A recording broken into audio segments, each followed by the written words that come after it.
Hello and hi everybody, welcome back to another one. This time I'm here with another one from Offending Everybody. This one is how to farm clout in college. What does that mean? Farm clout?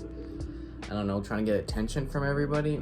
I have no idea, so should be interesting. So with that being said, if you haven't already watched your video yourself, link to it being in the description. So with that being said, let's get into this. Eat it! Attention isn't given, it's taken. So swallow something and matter! Or don't. No one's forcing you. But the freshman with cat ears is watching. If you want her to open up, then it's time for you to open up. So here's how to farm clout in college. Number one, tap everyone. College is your best chance of clapping cheeks. You're surrounded by other horned up teens eager to piss off their parents. A simple, hey, aren't you in my chem class, is all you need sometimes. Normally an attractive person gets approached all the time, but in college there's so many banging people in a tight space that many dime pieces get overlooked. So now is your opportunity. Remember, smashing isn't about how good looking or charismatic you are, it's about persistence. Think of it like Pokemon. You don't need to be super effective, you just need to keep throwing balls. Now eventually you might catch feelings, but whatever you do, don't make it official. Dating someone in college is like going to a buffet and ordering a salad. Like, don't you want to taste other things?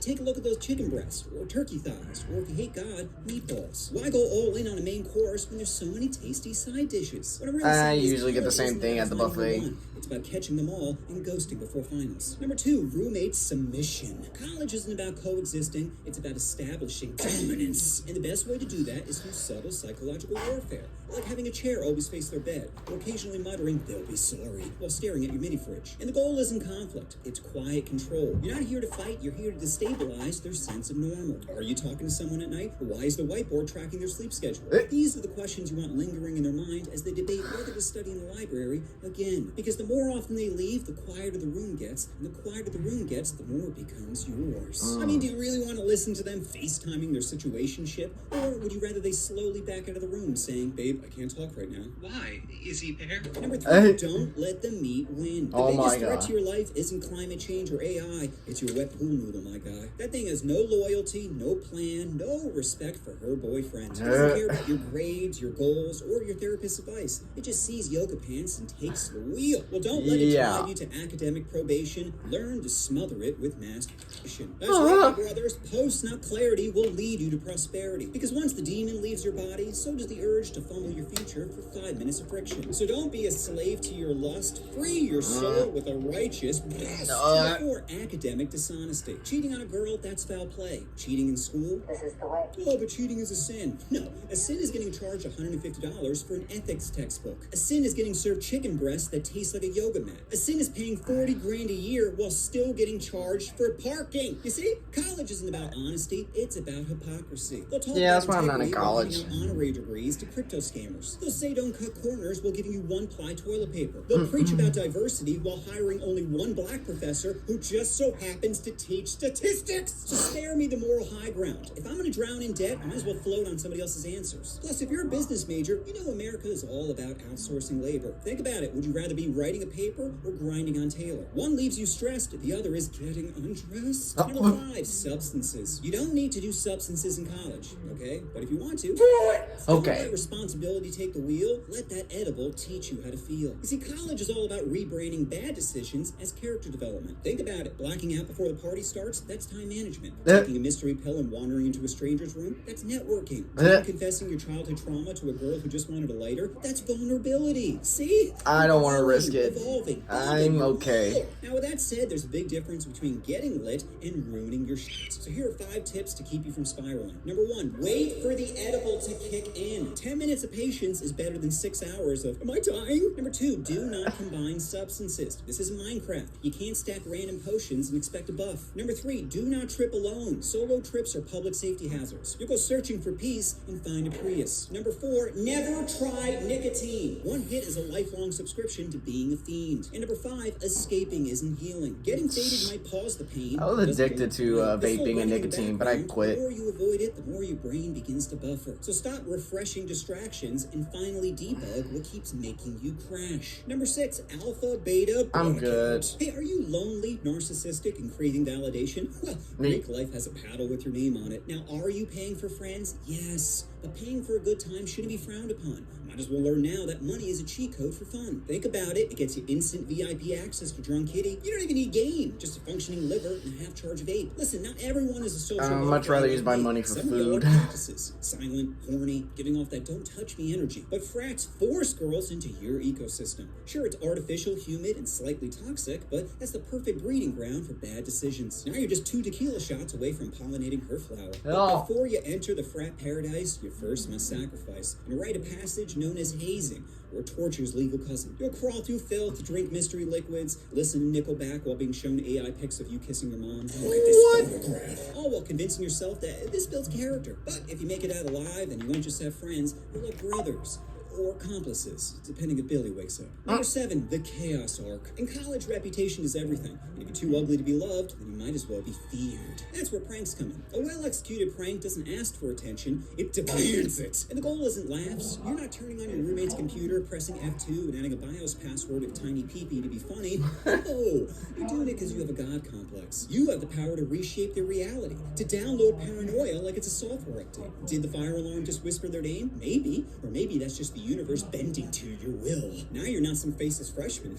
You're the campus myth, the story they tell during orientation, the reason someone checks behind the shower curtain before taking a piss. Because being normal in college is forgettable, but being the reason someone develops trust issues, that's legacy. So that's my video on how to be a sociopath. From Clout. Sociopath. If there's one thing college has taught me, it's the real value isn't the degree, it's the people. The ones who carried you home. The ones who made you laugh during breakdowns. The ones who reminded you that you are not alone. Everyone talks about the cost of college, but what's the cost of not going? How much value is a friendship? Is a late night talk? Is rocking back and forth from laughter worth to you? I just don't think it's a good investment. Bro, take a look around. The world's currently on fire. AI is about to take all of our jobs. No one can afford a house. And critical thinkers are about to be put into camps. So stop budgeting for a future that might not exist and start investing into a present you can actually enjoy.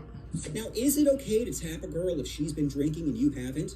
Maybe. Depends how hammered she is. A little tipsy, green or lights, you just growing up. Oh, don't care enough. It's not about the main course. It's about all those tasty side dishes. Don't wife up the first appetizer. Dessert might walk late into class. Hallucinations are a group activity. Tripping alone is how you end up following your therapist on Instagram. Integrity? Are you serious? If your football coach is making $10 million a year, then you're not a school. You're a merch store with a degree side hustle. In college, everyone's either selling, sharing, or too high to notice that you took some. Stealing? No. I'm just helping combat my friend's addiction with my addiction. You're not spiraling, okay? You're just deep into your experimental arc. Listen, if you can't get high and maintain at least a C average, then maybe success just isn't your thing. Pretending to be asleep is my go-to strat. Confrontation means I have to look at it in the daylight. Oh, no. Eyes closed, hoe will go. Stop chasing cheeks and start chasing purpose. I'm tired of Nepo baby professors telling me hard work pays off. You know what really pays off? The third-party companies you're selling our Canvas data to. Alcohol makes her forget how much of a danger you are. Your meat will have you skipping a job interview because someone with glitter eyeliner said, come through. Always check out a teacher's ratings prior to signing up to class. And I'm talking about the easiest A, not the easiest D, fellas. Don't take the whole edible. You're not a demigod. You're a freshman with anxiety.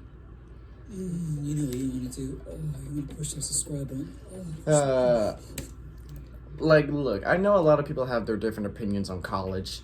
Some people are gonna be like, oh, the college is amazing. Not only you're gonna get, you're gonna learn about what you want to do for your life, but you're also gonna have that experience in college. Hanging out with friends, partying, doing drugs, drink, being with girls, all that stuff.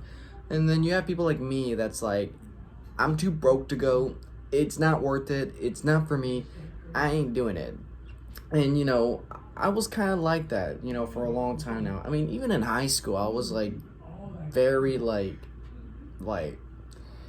I was very difficult in regards of if I really, really want to go to college or not. Like, I'm always thinking, is it worth me going to college? Am I actually going to learn something in college? Am I going to do something that's going to be worthy of my life? And I was going to go to a university. That failed because I'm too broke to go. And what I was originally going to go for failed because I was doing powerlifting. I was lifting every day. And then I fucked my back up. So that failed. So I didn't bother going to university. I instead went to my local community college. And even though I didn't have to pay for anything, I just realized it wasn't for me. I just was like, nope, I'm not doing this. So I instead went to CDL school, got my CDL license, and I wanted to drive a truck.